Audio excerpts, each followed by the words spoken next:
नमस्कार, सुप्रभात। स्वागत आप सभी का इस प्यारी सी सुबह में।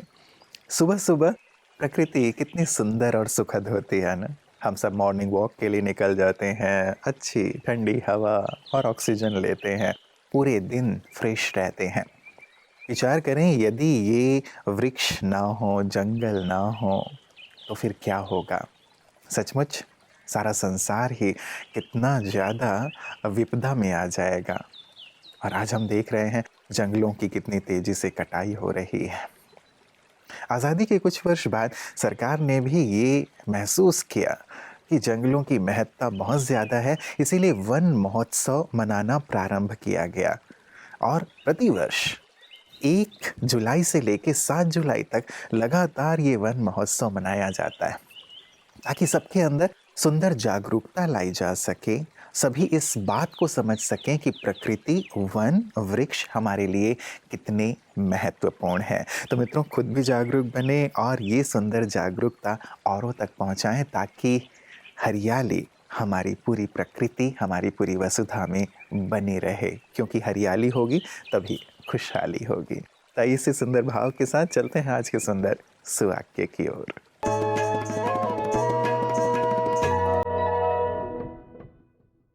हर स्थिति में जो है समान, वही है श्रेष्ठ इंसान। कारीगर मूर्ति बनाता है, एक बेजान ढांचे को जीवंत करके उसमें अपने शिल्प कला की निपुणता दर्शाता है।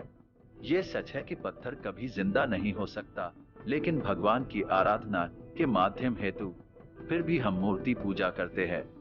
आपदाओं में हम कितने भी व्याकुल क्यों ना हो जाएं, वो मूर्ति अविचल होते हुए भी हमें हमारी प्रार्थना का जवाब प्रदान करती है और हमें उस ईश्वर की मौजूदगी का प्रमाण मिल जाता है। सागर शांत हो या भयंकर, एक ही काम करता है, लहरों को अपनी मंजिल तक पहुंचाने का।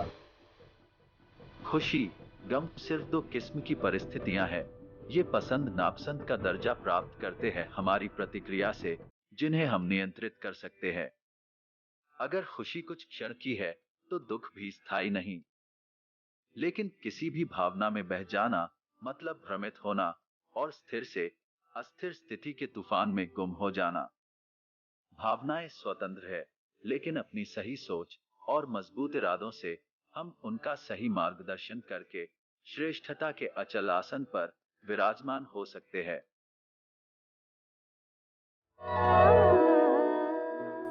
मित्रों, वन महोत्सव तो हम पूरे सप्ताह मनाएंगे, लेकिन आज एक खास दिन और भी है। आज नेशनल डॉक्टर्स डे है, जिन्हें हम नेक्स्ट टू गॉड कहते हैं।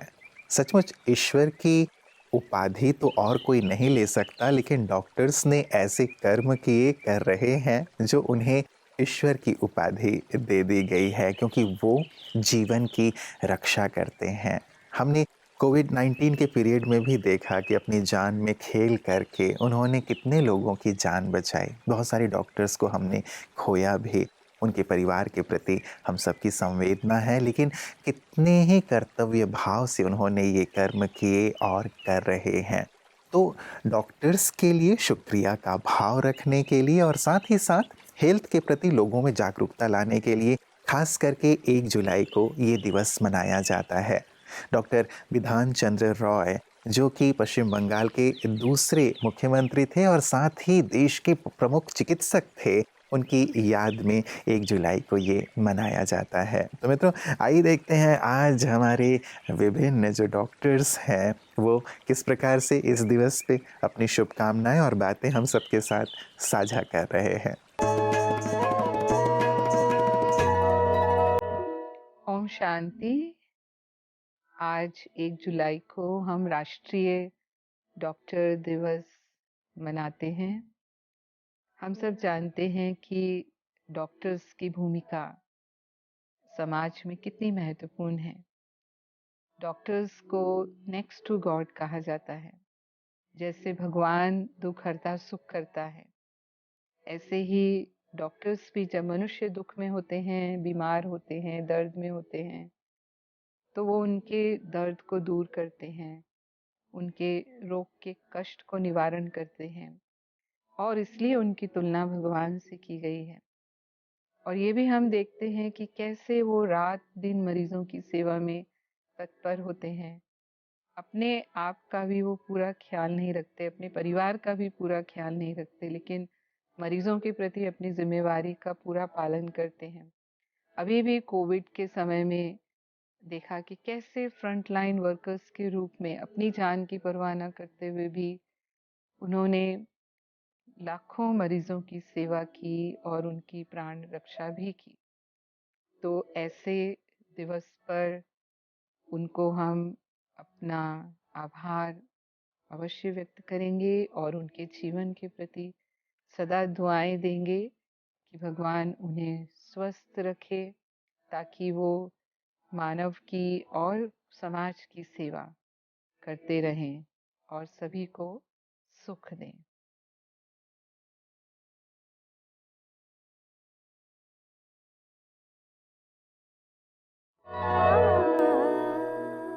तो सभी डॉक्टर्स का शुक्रिया करते हुए आइए आगे चलते हैं।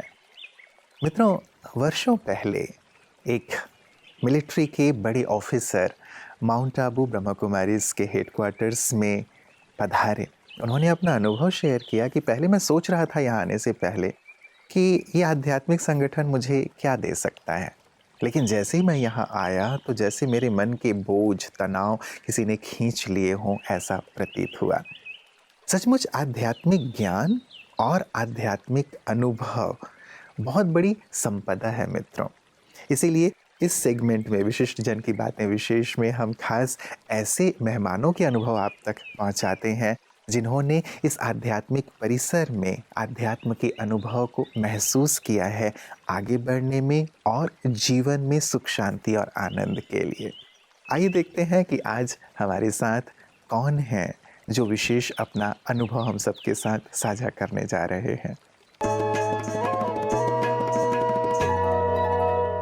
देखिए, मुझे तो लगता है कि अगर प्रत्येक व्यक्ति अपने जीवन में जो बेसिक जो वैल्यूज हैं उनको उतारे और उसके बाद कुछ चीज़ों के प्रति कॉन्शियस रहे, जैसे जो आपकी सेमिनार की थीम है कि साइंस, स्पिरिचुअलिटी एंड एनवायरनमेंट, ये जो साइंस और स्पिरिचुअलिटी है, एक लेवल पर जाके आप देखें तो इनमें काफ़ी ज़्यादा कनेक्शन है। वो जो चीज़ है उसको, इस कनेक्शन को जानना बहुत ज़रूरी है। तो एक तो ये जो रियलाइजेशन कि भाई साइंस और स्पिरिचुअलिटी अलग अलग नहीं है, और तीसरा जो इम्पोर्टेंट समस्या एनवायरनमेंट की है, तो हाउ डज अ पर्सन, कोई व्यक्ति कैसे व्यवहार करे अपने जीवन में कि वो उससे उतना ही ले जितना उसके सर्वाइवल के लिए, जितना उसके जीने के लिए जरूरी है। जी जी।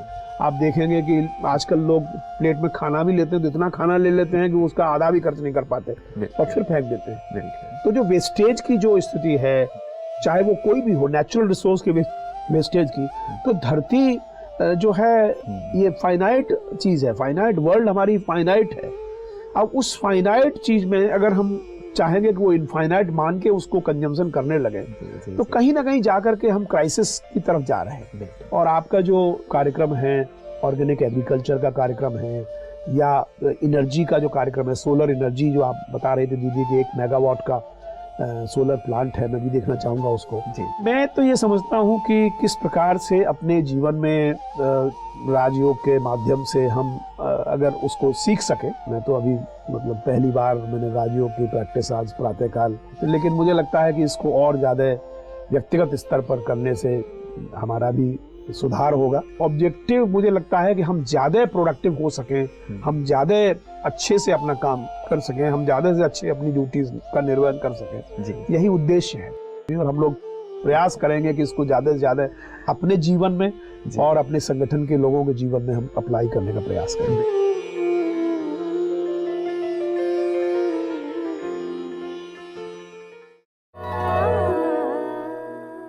मित्रों, गाड़ी में यदि केवल एक ही पहिया हो, दूसरा पहिया ना हो या दूसरा पहिया पंचर हो गया हो, तो वो गाड़ी हम ठीक से नहीं चला सकते, इम्बैलेंस हो जाएगा, उसका आनंद हम नहीं ले पाते हैं।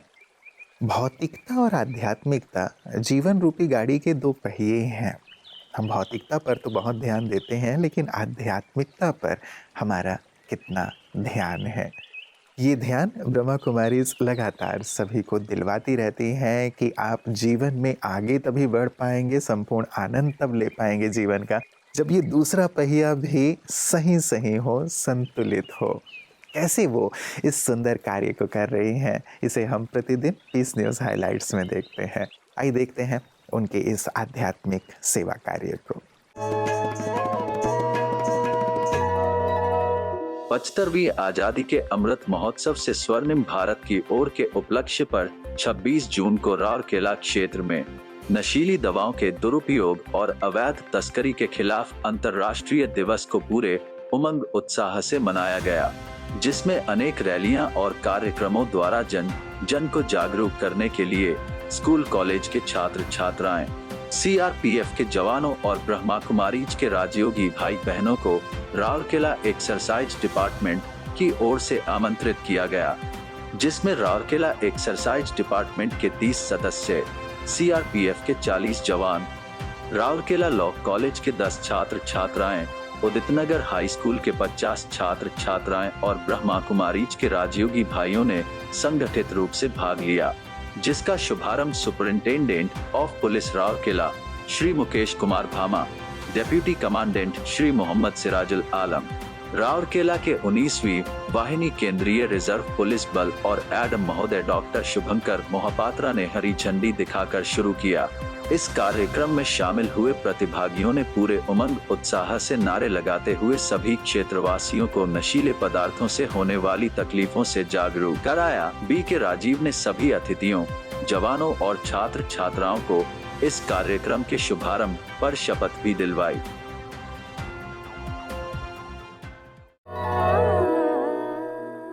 मित्रों, एक प्रश्न मैं आपसे पूछना चाहता हूँ।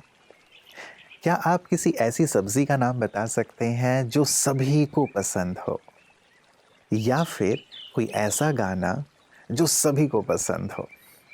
नहीं ना, क्योंकि सभी की पसंद अलग अलग है, सभी को अलग अलग सब्जी पसंद होगी। आपको कुछ, किसी और को कुछ। आपको जो गाना पसंद है दूसरे को वो पसंद हो ज़रूरी नहीं है। कहने का भाव कि सभी की पसंद अलग अलग है, सभी की सोच अलग अलग है, सभी अपने जीवन में अलग अलग लक्ष्य को लेकर के चल रहे हैं। तो क्या हम ये कामना कर सकते हैं कि सभी मेरे अनुसार ही चलें, मेरी ही बात माने, यही चीज़ होनी चाहिए? ये बात बिल्कुल नहीं हो सकती। और यदि हम ऐसी कामना करते हैं तो वही परेशानियां शुरू हो जाती हैं परिवार में, संबंधों में। हम स्वीकार करें सभी के पसंद नापसंद को और सम्मान भी दें उनके पसंद नापसंद को, तभी हम संबंधों में, परिवार में बहुत समरसता पूर्वक, प्रेम पूर्वक चल पाएंगे। जैसे मैं सभी की बात नहीं मान सकता, वैसे मेरी सभी बात भी सभी नहीं मान सकते। इस बात को हमें समझना पड़ेगा। जब एक ऐसे विशाल दृष्टिकोण के साथ हम परिवार और संगठन में रहते हैं तो वहाँ रहना हमारे लिए बहुत सुखद और आनंददायक हो जाता है। इस पर ज़रूर विचार कीजिएगा। कल पुनः इसी वक्त आप सबसे मुलाकात होगी। नमस्कार। ओम शांति।